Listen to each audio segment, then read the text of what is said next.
단정하는 말. 우리는 사회생활을 통해 많은 일들에 접하게 된다. 그리고 자신이 접하게 되는 많은 사람들을 자신의 기준에 따라 평가한다. 좋은 사람과 나쁜 사람, 천재와 바보 등. 그러나 현실은 좋기만 한 사람도 나쁘기만 한 사람도 없으며 모든 면에서 천재도 모든 면에서 바보도 그리 흔하지 않다. 심지어 내가 좋다고 판단한 것이 나쁜 것일 수도 있고 나쁘다고 생각하는 일들이 좋은 일일 수도 있으며 특정 부분에서는 천재가 바보보다 못한 판단을 하는 경우도 있다. 우리가 단정하는 말을 한다는 것이 사실을 바르게 말하지 못한다는 것일 수 있다. 철수는 도둑이다. 라는 말은 철수가 언제 누구의 물건을 몰래 가져간 일이 있다. 라는 말보다 사실에서 벗어난 단정하는 말이 된다. 남의 물건을 몰래 가져간 것이 도둑질이라 해도 그 행동을 몇 번 했다고 그가 도둑이라는 말은 사실에 부합된다고 할 수 없다. 도둑질은 몇 번 해야 도둑이 될까?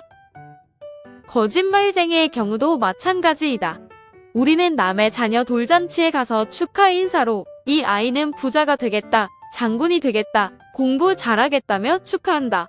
엄밀히 말하면 이 말들은 사실이 아니다.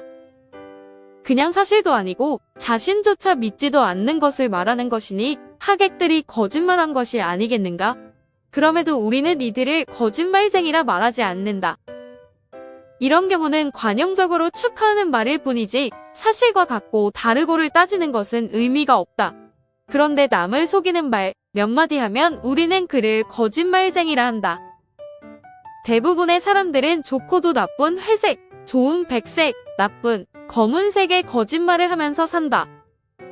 아침에 깨어나서 만나는 사람에게 주고받는 인사나 싫어하는 사람에게 반가움을 표하는 말이야 사회생활에서 관용적으로 사용하는 말이라 해도 마음과 달리 칭찬하거나 남의 말에 동의하는 등 사실대로 말하지 않는 경우가 많은데 이 또한 말의 다양한 양상일 뿐이다.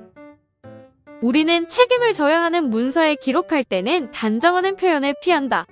단정하지 않는 표현이 나중에 문제가 제기될 경우 책임을 줄일 수 있기 때문이다.